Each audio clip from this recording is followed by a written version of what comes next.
नमस्कार दोस्तों, क्या आप लोग को पता है कि भीष्म पितामह को किस श्राप के कारण पृथ्वी पर रहकर दुख भोगना पड़ा था? चलिए जानते हैं आज की इस कहानी में कि भीष्म पितामह को किसकी वजह से और किस श्राप की वजह से पृथ्वी पर रहकर कर्मों का फल भोगना पड़ा था। हिंदू धर्म में गंगा जी को सबसे पूजनीय नदी माना जाता है। गंगा जी के संबंध में अनेक पुराणों में कई कथाएं हैं, जिससे हमें इनके महत्व और इतिहास के बारे में पता लगता है। महाभारत के सबसे प्रमुख पात्र भीष्म पितामह हस्तिनापुर के राजा शांतनु तथा देव नदी गंगा जी के ही पुत्र थे। इनका वास्तविक नाम देवव्रत था। इनके अलावा गंगा जी ने 7 पुत्रों को और जन्म दिया था, जिन्हें उन्होंने नदी में प्रवाहित कर दिया था। प्राचीन समय में इक्ष्वाकु वंश में राजा महावीर थे। उन्होंने बड़े बड़े यज्ञ करके स्वर्ग लोक को प्राप्त कर लिया था। एक दिन बहुत से देवता और राज ऋषि, जिनमें महावीर भी थे, वे सभी लोग ब्रह्मा जी की सेवा में आए हुए थे। वहां गंगा जी भी उपस्थित थी।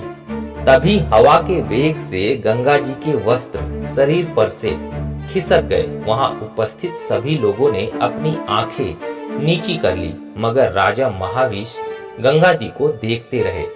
जब परमपिता ब्रह्मा जी ने यह देखा तो उन्होंने महावीर को मृत्यु लोक अर्थात पृथ्वी पर जन्म लेने का श्राप दे दिया और कहा कि गंगा के कारण ही तुम्हारा अप्रिय होगा, और जब तुम उस पर क्रोध करोगे तब इस श्राप से मुक्त हो जाओगे। ब्रह्मा जी के श्राप के कारण राजा महावीर ने पुरु वंश में राजा प्रतीप के पुत्र शांतनु के रूप में जन्म लिया।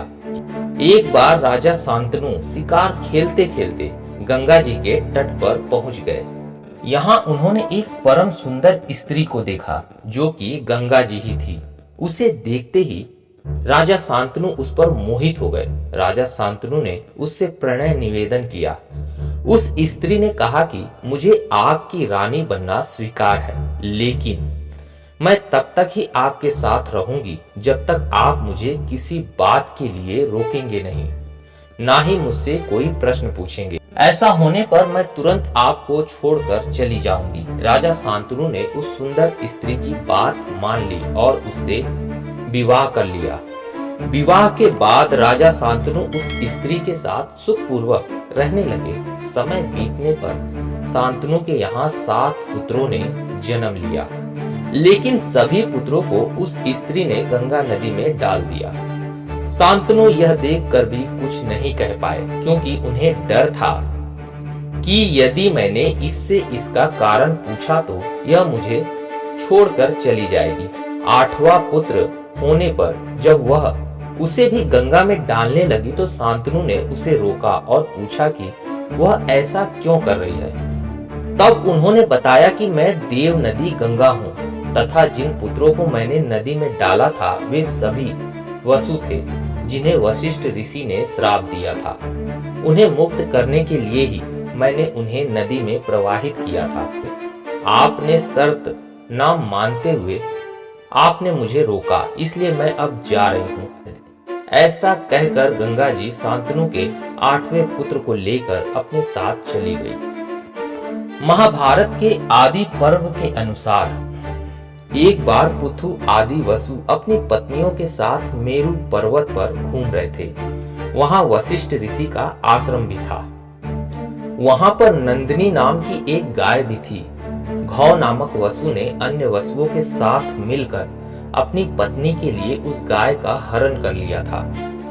जब महर्षि वशिष्ठ को पता चला तो उन्होंने क्रोधित होकर सभी वसुओं को मनुष्य योनि में जन्म लेने का श्राप दे दिया।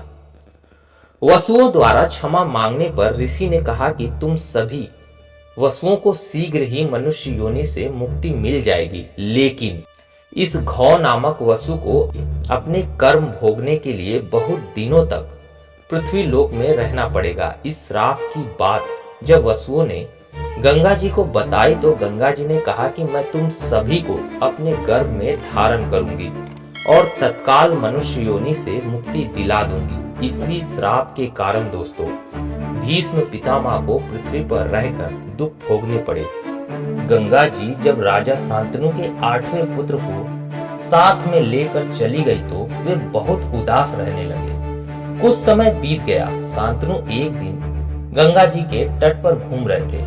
वहां उन्होंने देखा कि गंगा जी में बहुत थोड़ा जल रह गया है और वह बह भी नहीं रहा है। इस रहस्य का पता लगाने जब शांतनु आगे गए तो उन्होंने देखा कि एक सुंदर व दिव्य युवक अस्त्रों का अभ्यास कर रहा है और उसने अपने बाणों के प्रभाव से गंगा जी की धारा को रोक दिया है। यह दृश्य देखकर शांतनु को बड़ा आश्चर्य हुआ। तभी वहां शांतनु की पत्नी गंगा जी प्रकट हुई और उन्होंने बताया कि यह युवक आपका 8वां पुत्र है। इसका नाम देवव्रत है। इसने वशिष्ठ ऋषि से वेदों का ज्ञान लिया है तथा इसने परशुराम जी से समस्त प्रकार के अस्त्र शस्त्रों को चलाने की कला भी सीखी है। यह श्रेष्ठ धनुर्धर है तथा इसका तेज इंद्र के तेज के समान है। देवव्रत ही आगे जाकर भीष्म पितामह कहलाए। भीष्म पितामह की पितृ भक्ति देखकर महाराज शांतनु ने उन्हें इच्छा मृत्यु का वरदान दिया था। अर्थात भीष्म पितामह की मृत्यु उनकी अपनी इच्छा पर निर्भर थी। महाभारत के युद्ध के बाद माघ मास के शुक्ल पक्ष की अष्टमी को उन्होंने अपने प्राण त्यागे थे। तो दोस्तों यह थी कथा कि किस श्राप की वजह से राजा शांतनु को पृथ्वी लोक पर जन्म लेना पड़ा था और किस श्राप की वजह से भीष्म पितामह को अपने कर्मों का फल भोगने के लिए पृथ्वी लोक पर रहना पड़ा था। उम्मीद है दोस्तों कथा आप लोग को पसंद आई हो। पसंद आई हो तो लाइक और सब्सक्राइब जरूर कीजिएगा। मिलते हैं अगली कथा में, तब तक के लिए धन्यवाद।